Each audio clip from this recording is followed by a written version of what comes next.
Hi friends, welcome back to my YouTube channel. ಇವತ್ತು ನಾನು palazzo pant ಮೇಲೆ ಸಿಂಪಲ್ಲಾಗಿ ಟಾಪ್ನ ಹೇಗೆ ಕಟ್ ಮಾಡೋದು ಮತ್ತು ಹೊಲಿಯೋದು ಅನ್ನೋದನ್ನು ನಿಮ್ಮ ಜೊತೆ ಶೇರ್ ಮಾಡ್ಕೊಳ್ತಾ ಇದ್ದೀನಿ. ಮೊದಲಿಗೆ ಟಾಪ್ ಲೆಂತ್ ಬಂದುಬಿಟ್ಟು 13 ಇಂಚು. ಇದು 11ರಿಂದ 12 ವರ್ಷದ ಹುಡುಗಿಗೆ ಸ್ಟಿಚ್ ಮಾಡ್ತಾ ಇರೋದು. ಆರ್ಮೋಲು 6 ಇಂಚ. ಆಮೇಲೆ ನೆಕ್ ಬಿಡ್ತು ಬಂದು 2.5 ಇಂಚ.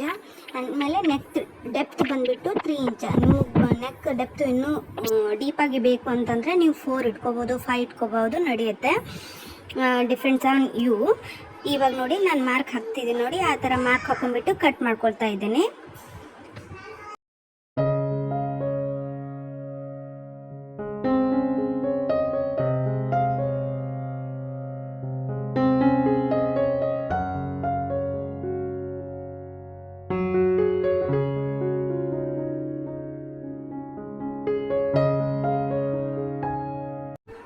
ಇವಾಗ ಚೆಸ್ಟ್ನ ಹೇಗೆ ಮೆಜರ್ ಮಾಡೋದು ಅಂತ ಹೇಳ್ಕೊಡ್ತಾ ಇದ್ದೀನಿ.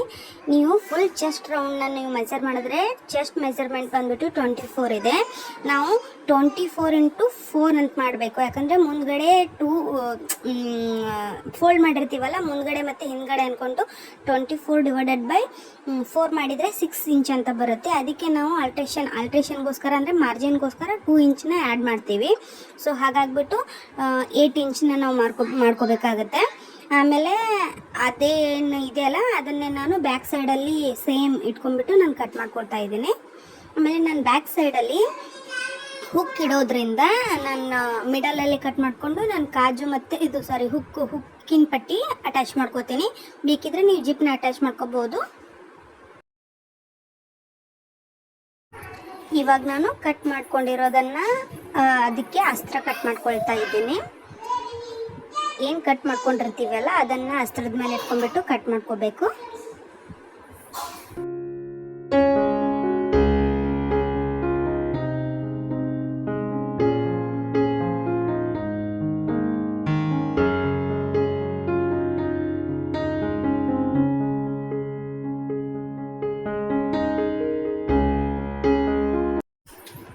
ಇವಾಗ ನೋಡಿ ವಿಡಿಯೋ ಅಲ್ಲಿ ತೋರಿಸಿರೋ ಹಾಗೆ ಅಸ್ತ್ರ ನಾವು ಏನು ಮೇನ್ ಫ್ಯಾಬ್ರಿಕ್ನ ನಾವು ಸ್ಟ್ರೇಟಾಗಿ ಇಟ್ಕೊಂಡು ಅದ್ರ ಮೇಲೆ ನಾವು ಅಸ್ತ್ರನ ಹಾಕಿಬಿಟ್ಟು ನಾನು ತೋರಿಸಿರೋ ಹಾಗೆ ನೆಕ್ ಮತ್ತು ಆರ್ಮ್ ಹೋಲ್ನ ನಾವು ಸ್ಟಿಚ್ ಮಾಡಿಕೊಂಡು ನಾವು ರಿವರ್ಸ್ ಮಾಡ್ಕೊಳ್ಬೇಕಾಗುತ್ತೆ.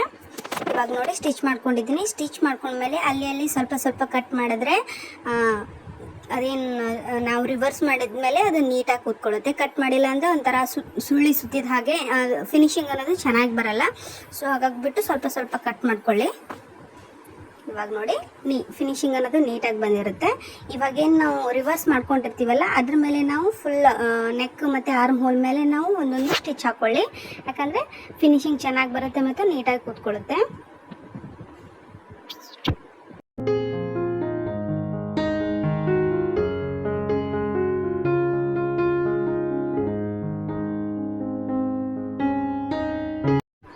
ಅದೇ ರೀತಿಯೇ ನಾವು ಬ್ಯಾಕ್ ಸೈಡ್ ಅನ್ನೋದನ್ನು ಸ್ಟಿಚ್ ಮಾಡ್ಕೊಳ್ಬೇಕಾಗುತ್ತೆ.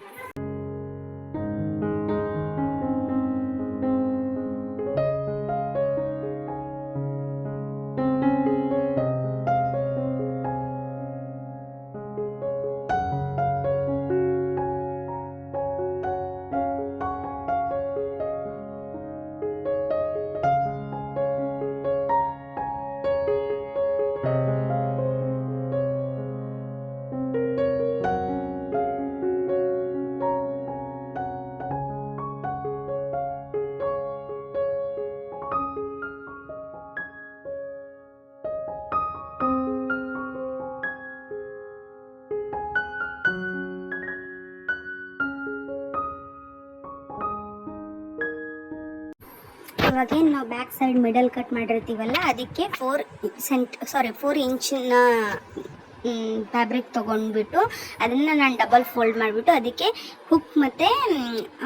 ಹುಕ್ ಹಾಕೋದನ್ನು ಮಾಡೋದಕ್ಕೆ ನಾನು ಅಟ್ಯಾಚ್ ಮಾಡ್ಕೊಳ್ತಾ ಇದ್ದೇನೆ. ಈ ಥರ ಬ್ಯಾಕ್ ಸೈಡಿಗೆ ಹಚ್ಬಿಟ್ಟು ಫ್ರಂಟ್ ಸೈಡಲ್ಲಿ ರಿವರ್ಸ್ ಮಾಡಿಕೊಂಡು ಹುಕ್ಕಿಂದ ಇದು ಮಾಡ್ಕೊಳ್ಬೇಕಾಗುತ್ತೆ.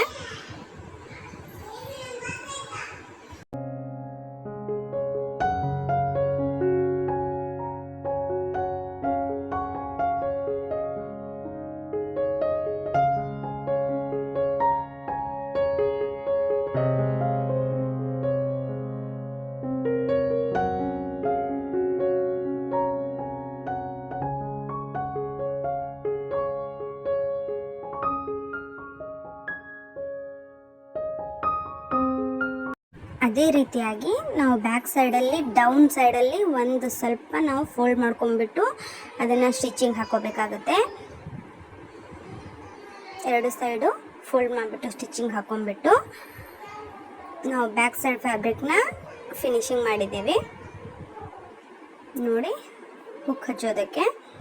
ಆಮೇಲೆ ಇದನ್ನು ನಾವು ಫ್ರಂಟ್ ಸೈಡಲ್ಲಿ ಇಟ್ಕೊಂಡ್ಮೇಲೆ ಫ್ರಂಟ್ ಸೈಡು ಮತ್ತು ಬ್ಯಾಕ್ ಸೈಡು ಈಕ್ವಲ್ ಆಗಬೇಕು ಅಲ್ವಾ, ಹಾಗಾಗಿಬಿಟ್ಟು ಫ್ರಂಟ್ ಸೈಡಲ್ಲಿ ಇಟ್ಕೊಂಡ್ಬಿಟ್ಟು ಎಷ್ಟು ಗ್ಯಾಪ್ ಬರುತ್ತೆ ನೋಡಿಕೊಂಡು ಅಷ್ಟು ಗ್ಯಾಪ್ನ ನಾವು ಫೋಲ್ಡ್ ಮಾಡ್ಕೋಬೇಕಾಗುತ್ತೆ. ಇವಾಗ ಫುಲ್ ಎಲ್ಲ ರೆಡಿಯಾಗಿದೆ. ನಾವು ಬ್ಯಾಕು ಮತ್ತು ಫ್ರಂಟು ಶೋಲ್ಡ್ರ್ ಅಟ್ಯಾಚ್ ಮಾಡ್ಕೋಬೇಕು.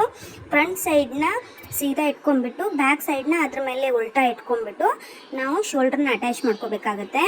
ಇವಾಗ ಎರಡು ಶೋಲ್ಡ್ರ್ ಅಟ್ಯಾಚ್ ಮಾಡ್ಕೊಂಡ್ಬಿಟ್ಟು ಅದನ್ನು ನಾವು ಟರ್ನ್ ಮಾಡಿ ಅದ್ರ ಮೇಲೆ ಒಂದು ಸ್ಟಿಚ್ ಹಾಕೊಂಡ್ರೆ ಫಿನಿಶಿಂಗ್ ಅನ್ನೋದು ಚೆನ್ನಾಗಿ ಬರುತ್ತೆ. ನೋಡಿ ವಿಡಿಯೋಲ್ಲಿ ತೋರಿಸಿದ್ದೀನಿ ನೋಡಿ, ಅದೇ ಥರ ಹಾಕಿ ಈ ಥರ ಟರ್ನ್ ಮಾಡಿಬಿಟ್ಟು ಅದೇನು ನಾವು ಸ್ಟಿಚ್ ಮಾಡಿರ್ತೀವಲ್ಲ ಆ ಫ್ಯಾಬ್ರಿಕ್ ಅದ್ರ ಕೆಳಗಡೆ ಬರೋ ಥರ ಇಟ್ಕೊಂಡ್ಬಿಟ್ಟು ನಾವು ಒಂದು ಸ್ಟಿಚ್ನ ಹಾಕೋಬೇಕಾಗುತ್ತೆ.